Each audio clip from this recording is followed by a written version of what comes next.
Shall we start with Namo Tassa, paying homage to the Buddha? Namo Tassa Bhagavato Arahato Samma Sambuddhassa. Namo Tassa Bhagavato Arahato Samma Sambuddhassa. Namo Tassa Bhagavato Arahato Samma Sambuddhassa.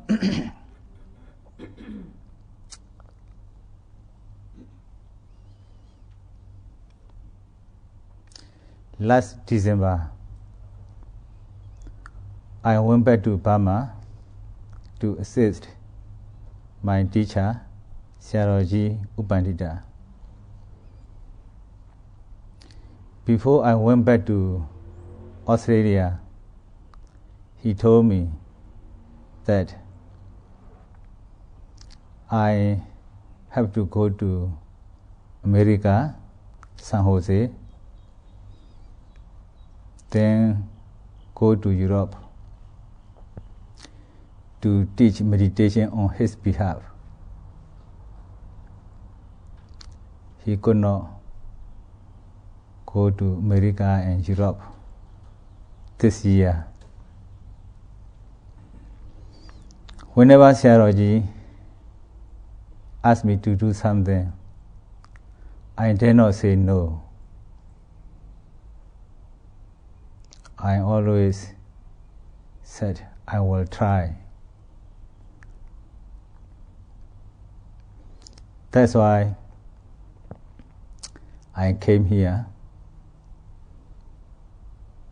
When I came here, I have two feelings. One is happiness, another is scared.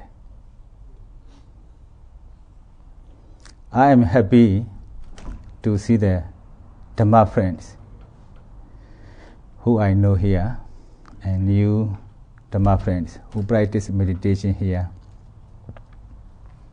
So I'm happy. I'm scared.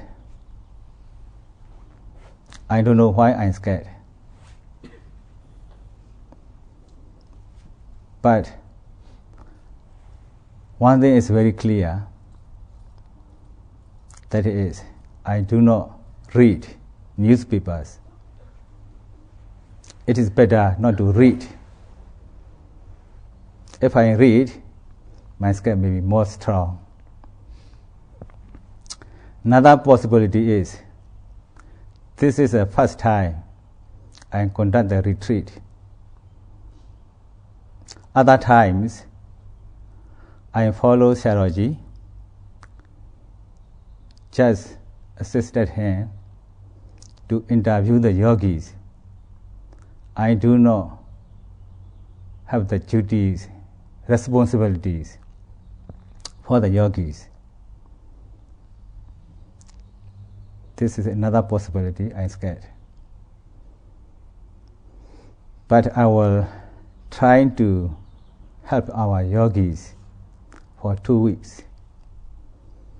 In Australia, when Sayadaw sent me to Blue Mountain inside meditation centers, at that time I could not speak English. I was in England, studying English. At that time, Sayadaw also sent me to Australia. So I thought I would study English with the yogis. So every night I give a talk. So they try to understand my English.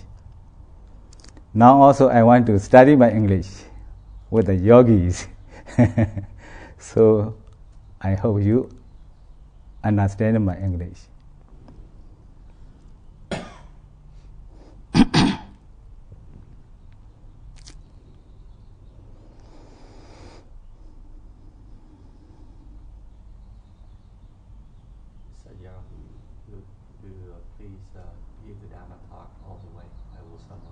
Oh, okay. Okay. This morning, our yogis in Sayadaw recited Satipatthana Sutta. Whenever I conduct the retreat, I also started with the Satipatthana Sutta. So when the yogis recited this morning, I was happy. Now I will try to talk about Satipatthana Sutta at the beginning. I will try to explain the benefits of practicing meditation. At first, I will recite Pali words, the original Pali words given by the Buddha. Ekayano yam bhikkhawe maggo sattanam visuddhiya Swaka paridewana samadekkamaya Dukkha dhammanasana athingamaya Nyaya sa adhikamaya Nibbānasa sachikiriyaya Yadidhan jaddharo satipatthana. This morning you have recited. This is the only way, bhikkhus, for the purification of beings, for the overcoming of sorrow and lamentation, for the disappearance of pain and grief, for reaching the right path and fruition, for realization of Nibbana.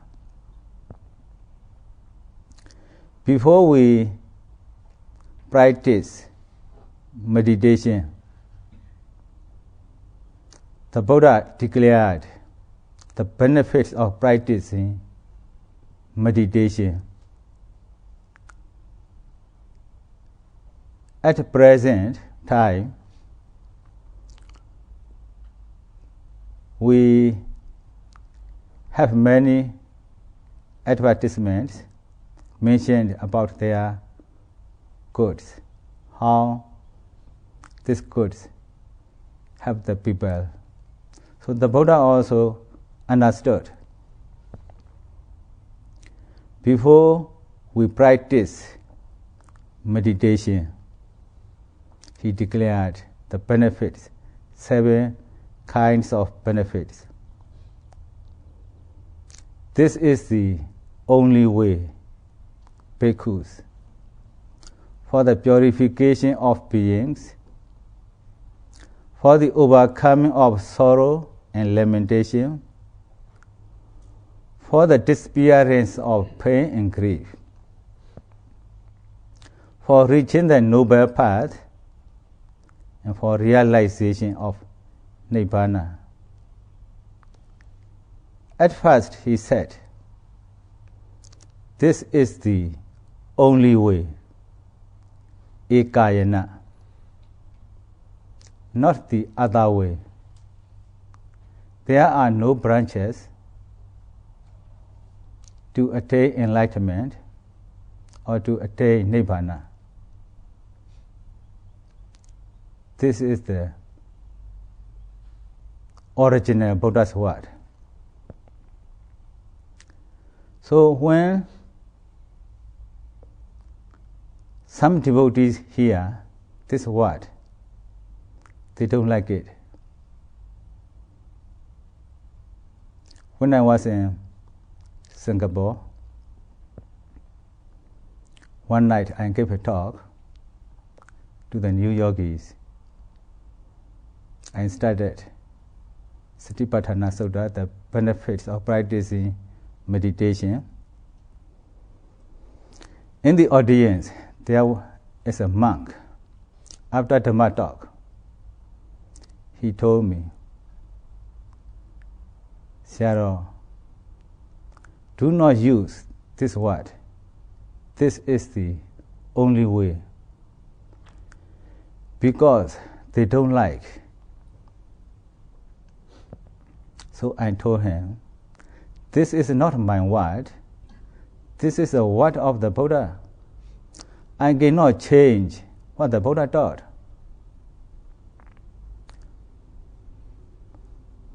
This word, the Buddha mentioned, but in his practice, in the teachings of the Buddha, when we do charity, we cannot attain Nibbana just doing charity. When we take precept, with precept we cannot attain enlightenment. Just practice samatha, we cannot attain enlightenment. So this is the meaning what the Buddha taught, ekayana. If we really want to attain enlightenment, Sotapatti Magga Phala, Skadagami Magga Phala, Nagami Magga Phala, Arahata Magga Phala, we have to practice vipassana meditation. That's why the Buddha taught ekayana, eka ayana. Only way, not the other ways. So I told him I have to use this word, even though they don't like it. This word doesn't criticize other teachings. So our yogis here, I don't need to mention much, understand, because you practice meditation according to the Satipatthana Sutta. So the Buddha said ekayana. Then for the purification of beings, we can check our minds. We are called Puthojana, enlightened ones.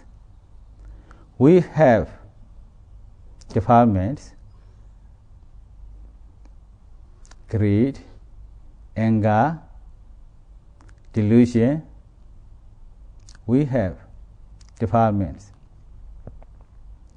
So our minds are tainted and contaminated by defilements.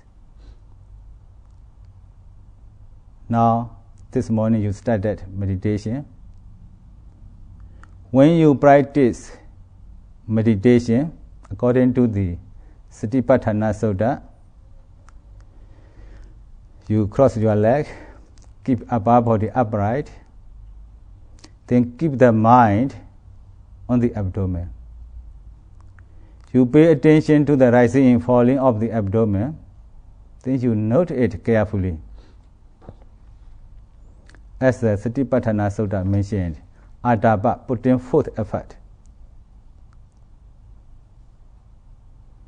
You note the rising and falling carefully. Even though you note it carefully, does your mind stay on the abdomen all the time?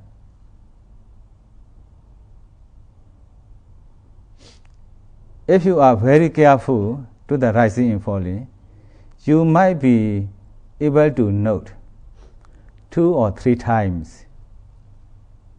The other times, the mind goes away, thinking, wondering, imagining,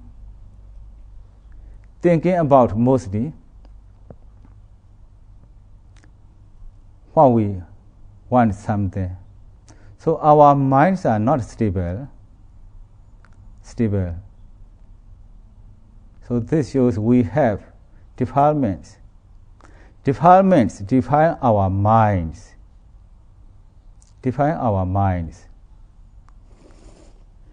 we want to purify our mind, we have to practice meditation.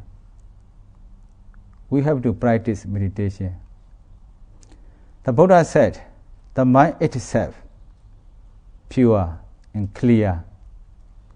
Because of the defilements, our minds are not pure. If we want to purify our mind, we have to practice accordingly. Then Soka Pridivana Sa Matekamaya. overcoming of sorrow and lamentation. We often experience sadness, great sadness. When we feel sad, how do we overcome it? If we feel great sadness, how do we overcome it? If we do not understand what the Buddha taught, if we do not practice vipassana meditation, it is not easy to overcome sorrow and lamentation.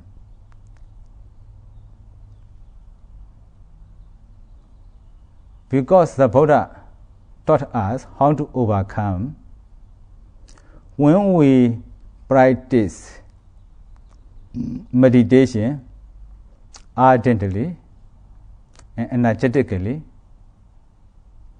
we can overcome sorrow and lamentation. There are many stories at the Buddha's time, Patajara and Kisagotami, when they lost their sons and husband and parents, they felt sorry. But when they met the Buddha, when they listened the teachings of the Buddha, they could overcome. In our time, we also saw many people who overcome sorrow and lamentation. Sorrow and lamentation.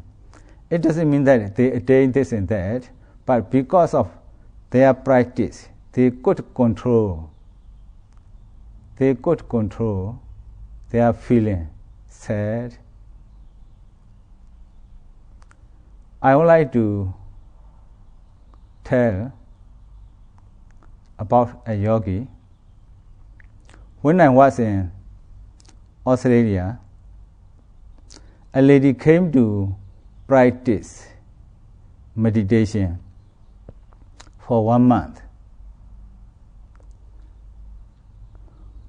When she came for interview, she always cried. I didn't ask her why she cried at the beginning because I'm not close to her. I did not ask why she cried. Later, she told me her experience. So I told her to note the present object closely. Sometimes I told about the stories about the Kisagotami and Patajara. Could not help. I could not help her because she could not note the present object. She thought about, let's say, openly about her husband because her husband wanted to separate her. But I encouraged her to practice meditation. So she practiced for more than 1 month. At least she could control her sadness. So if we really practice meditation ardently and energetically, we could control our sadness. Then dukkha domanasana attinkamaya, disappearance of pain and grief. Pain is physical pain, grief is mental pain. If we really want to overcome physical pain, we have to practice this kind of meditation. At the beginning of the practice, we could not overcome pain, physical pain. If you are beginner yogi, after about 20 minutes, pain arises somewhere in the body. You have to be patient with the pain. When the pain arises, if you are not patient with the pain, you could not overcome. You could not overcome. So we have to be patient. If you cannot be patient with the pain, you can change. When you change, you have to be mindful, changing. But it's better not to change immediately. You have to be patient if you really want to overcome. When your mindfulness is getting better, you can overcome the pain. Then mental pain also you can overcome. Then nyayasa adhikamaya,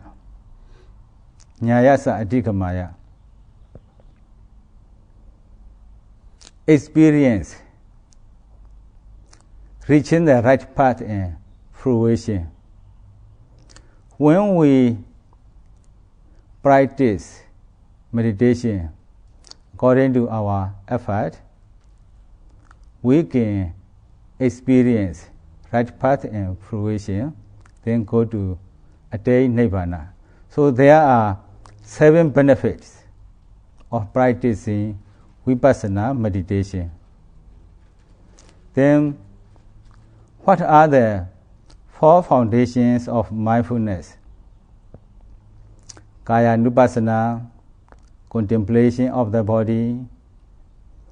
Vedana Nupassana, contemplation of feelings. Citta Nupassana, contemplation of mindfulness. And Dhamma Nupassana, contemplation of the Dhamma. 4 foundations of mindfulness. When we note the rising and falling of the abdomen, this is a contemplation of the body. Contemplation of the body. When we know the feelings, contemplation of the Vedana Nupassana, contemplation of feelings. The thinking, wondering, imagining, this is a contemplation of mindfulness.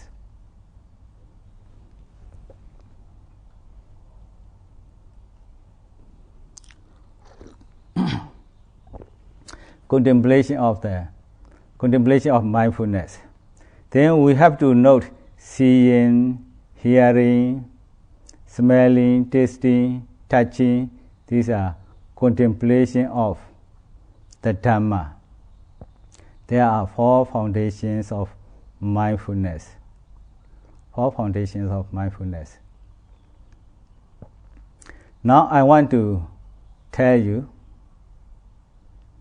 how to practice meditation, how to know the rising and falling of the abdomen.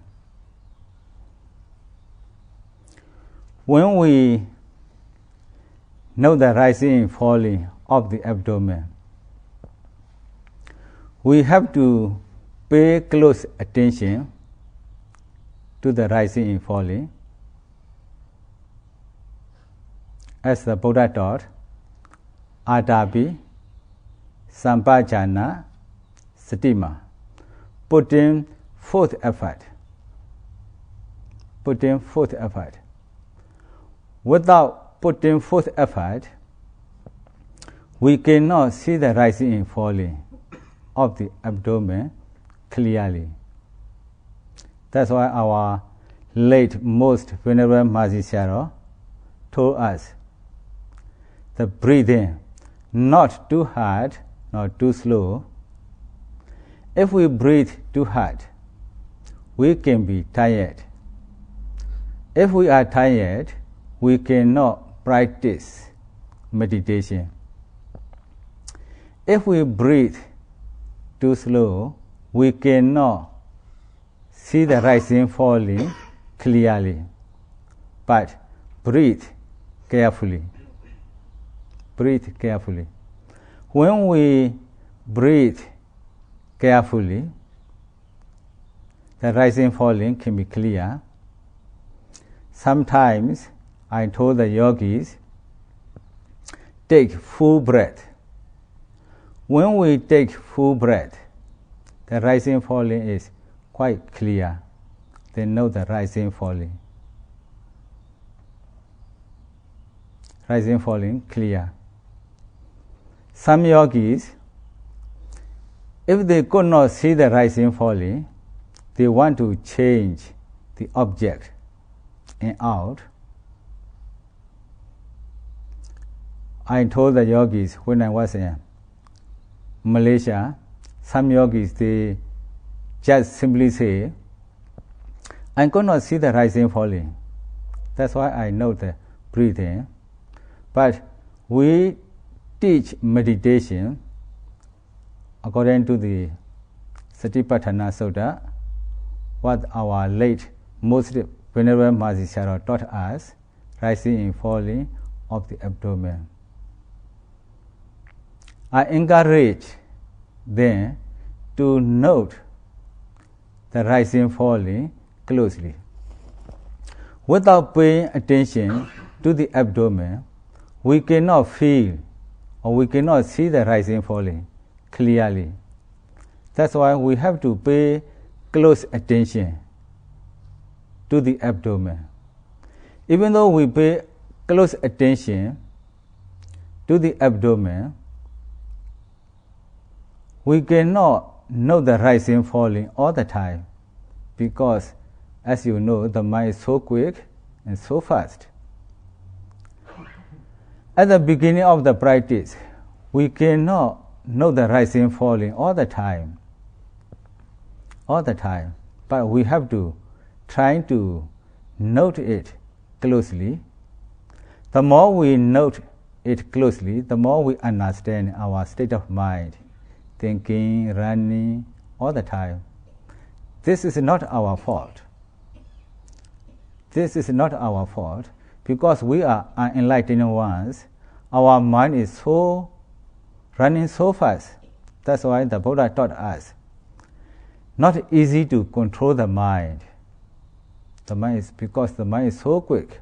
So when we practice meditation, we understand how difficult it is.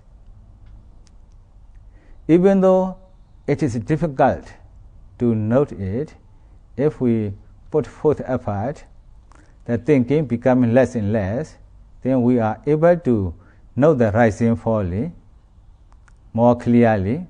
Then we can maintain our mind with the rising and falling for some time. In this way, we can progress.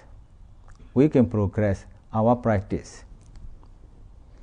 When I practiced meditation, when I was 18, I practiced meditation under the guidance of Sayadaw U Pannathami. At the beginning of the practice, I could not know the rising and falling. One day I thought the rising and falling is so easy. There is nothing in the rising in the abdomen. I just simply thought. That's why when I went to see him for the interview, I could not report well. So Sayadaw reminded me to note it carefully. Other yogis, when they reported their experience, they could explain very well. They could know the rising falling very clearly. To me, I could not know the rising falling.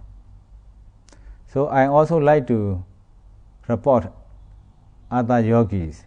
That's why at the beginning of the practice, I encouraged myself. I will try to note the rising falling for 10 or 15 times. So I note it very carefully. So when I go to note about 10 times, then I will try to note about another 10 times. In this way, I try to progress to note the rising falling. Here what I want to say is, I want to encourage the yogis to note the rising falling closely. Pay close attention to the abdomen. Without paying attention to the abdomen, we cannot know the rising falling closely. If we could know the rising falling closely, other things become easy. Because it is not easy to note the rising falling closely. You have to pay close attention. Without paying attention, we cannot note. We cannot note. There are so many things to understand in the rising and falling. There are so many things. We just know the rising and falling, but to understand, there are many things to understand. At the beginning, we think there is nothing in the rising and falling because we could not know the rising and falling closely. What I felt when I practiced meditation, that's why it takes quite a long time. I didn't understand how important to know the rising and falling carefully. So I want the yogis, want to remind the yogis, it is so important. I don't want the yogis like I experienced.